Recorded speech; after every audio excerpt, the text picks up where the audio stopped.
치아 건강 관련 어렵거나 애매한 질문들 백 교수가 답변해 드립니다. 안녕하세요. 서울 센트리얼 치과병원 병원장 백인규입니다. 안녕하세요. 저는 서울 센트리얼 치과병원에서 진료팀장을 맡고 있는 김아윤이라고 합니다. 좋습니다. 자, 오늘의 주제 소개해 주시죠. 네, 오늘의 주제는 먼저 이렇게 퀴즈로 말씀드리고 시작하겠습니다. 네.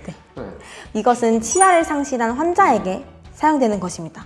요즘에 치아 상실하시면 뭐 임플란트를 일단 많이 하시죠. 임플란트? 아니고요. 여러 개의 치아를 상실해서 임플란트나 브릿지가 불가능한 경우에 사용되는 시술입니다. 근데 요즘에 뭐 임플란트를 못 한다 하면은 뭐 정답은 명확하죠. 바로 틀니. 네, 맞습니다. 오늘은 틀니에 관한 틀린 상식, 올바른 틀니 사용법에 대해서 이야기 나누어 보려고 합니다. 라임 맞춘 거예요? 틀니에 관한 틀린 상식? 뭐 좋은데요? 그렇습니다. 틀니를 사용하시는 분들 주로 고령의 어르신들이잖아요. 그래서 착용법이나 관리법에 대해 약간 잘 모르시는 경우들이 좀 있으세요. 그러면 또 되게 아프고 불편하게 쓰시거든요. 그래서 안타까웠을 때가 좀 많았는데 오늘 이 자리에서 틀니에 관해 자세히 알려드릴 수 있으면 참 좋을 것 같네요. 오늘 주제는 어르신들께서 직접 보시는 것도 좋겠고 자녀분들이 먼저 이 영상 보신 후에 틀니를 사용하시는 부모님들께 전달해 드리는 것도 좋을 것 같습니다. 치아를 상실하게 되면 저작 기능, 발음, 심미성에 문제가 생기고 턱뼈 변형이나 얼굴 비대칭이 발생할 수도 있어서 임플란트나 브릿지 등으로 결손 치아를 대신하기도 하는데요. 많은 치아를 상실했거나 임플란트가 어려운 경우에는 틀니를 사용하게 됩니다. 맞아요.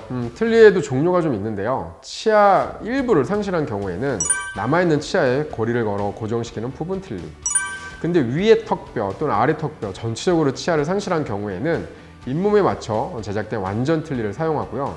틀니가 잘 맞지 않거나 고정이 잘 안 되는 경우에는 임플란트에 틀니를 고정시키는 임플란트 지지 틀니 방식도 있습니다. 틀니를 착용하면서 흔히 하는 실수가 있다면 어떤 게 있을까요? 제가 항상 저희 환자분들께 강조드리는 내용인데요. 오늘 한번 꼼꼼히 짚어드리겠습니다. 첫째, 틀니를 사용할 때 가장 흔한 실수는 틀니를 착용하고 잠을 자는 실수인데요. 틀니를 낀 상태로 잠을 자면요. 구강 내 세균 증식과 감염 위험이 증가할 수 있고 잇몸 자극이나 압박으로 인해 염증도 쉽게 생길 수 있습니다. 그럼 잠자기 전에는 반드시 틀니를 제거해서 잇몸이 쉴 시간을 주는 게 좋겠군요. 딱 맞는 표현이에요. 잇몸도 쉬는 시간이 필요합니다. 그 다음 두 번째 실수는 올바른 세척을 하지 않는 실수입니다. 이거는 실수라기보다는 세척을 잘 해야 한다는 걸 알지만 아무래도 좀 관리가 귀찮으니까 그러실 텐데요. 틀니를 깨끗하게 관리하지 않으면 세균이 쉽게 번식해서 구강질환이나 구취를 유발할 수 있습니다. 이때 또 많이 하시는 실수가 열심히 닦으시겠다고 일반 치약으로 틀니를 막 닦으시는 경우인데요. 일반 치약으로 틀니를 세척하면 치약의 마모제 성분으로 인해서 틀니 표면이 점점점 닳아서 없어집니다. 틀니 전용 세제 또는 주방 세제 등을 사용하셔서 부드럽게 닦아주시는 것이 제일 좋겠습니다. 이제 간혹 가다가 뭐가 묻어있을 때 칫솔이나 치약 이런 거를 사용해가지고 강하게 빡빡 닦으시는 경우가 있는데 그러면 안 되는 거였군요. 맞아요. 다음 세 번째 실수는 틀니가 맞지 않는데도 계속 착용하는 실수인데요. 시간이 지나면 잇몸이 수축하거나 뼈 구조가 변해 틀니가 느슨해지거나 잘 맞지 않게 될 수 있습니다. 많은 분들이 그런 과정을 거치시거든요. 그런데도 계속 참고 틀니를 착용하다 보면은 잇몸 통증이나 염증이 생기고 음식을 씹는 것도 불편해지게 되겠죠. 그렇다면 사용하던 틀니가 약간 맞지 않는다라고 생각이 들 때는 다시 만들어야 될 수도 있겠네요. 맞아요. 틀니를 사용하는 경우 정기적인 검진을 통해서 틀니 상태를 점검받고 필요하면 조정도 좀 하고 또 필요하면 다시 만들 수도 있겠죠. 네 번째로 자주 하시는 실수는 접착제를 과도하게 사용하는 실수예요.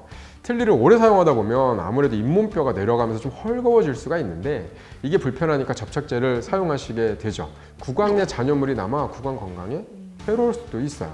그럼 접착제는 꼭 필요할 때 소량만 사용하고 가급적이면 틀니를 잘 맞는 상태로 조정해서 쓰는 게 가장 바람직하겠네요. 또한 접착제 사용 후에는 잔여물이 남아있지 않도록 깨끗하게 제거해야겠습니다. 정확합니다. 마지막으로 딱딱한 음식을 무리하게 섭취하는 실수입니다. 틀니를 착용한 상태로 딱딱하고 끈적이는 음식을 자주 섭취하면 틀니가 파손되거나 잇몸에 무리를 줄 수도 있습니다. 사실 많은 분들이 틀니를 끼고 나서는 딱딱한 걸 못 먹겠다 하시거든요. 딱딱한 거 먹다가 막 아프거나 틀니가 빠지거나 이런 걸 경험하시기 때문에. 그런데 이렇게 시간이 좀 흐르잖아요. 이제 어르신들이 노하우가 생기셔가지고 슬슬 딱딱한 음식을 드시기 시작해요. 그런데 또 이 딱딱한 거 막 드시다 보면 또 자신감이 생기셔서 무리하시는 분들이 있습니다. 그러다가 종종 심하게 상처가 나거나 틀니가 깨지는 경우가 있으니까 딱딱한 음식 섭취하시는 것도 조심하셔야겠습니다. 오늘은 트윈니를 사용하시면서 흔하게 할 수 있는 실수들에 대해서 알아보았는데요. 2부에서는 트윈니에 관한 틀린 상식, 그리고 트윈니를 바르게 관리하는 방법에 대해서 알아보도록 하겠습니다. 틀니에 대해서 그간 무의식적으로 행해온 실수, 아니면 뭐 다른 사람들은 이렇게 하더라, 카더라로 들어온 잘못된 상식들은 트윈니는 자연 치아만큼 잘 씹을 수 있다.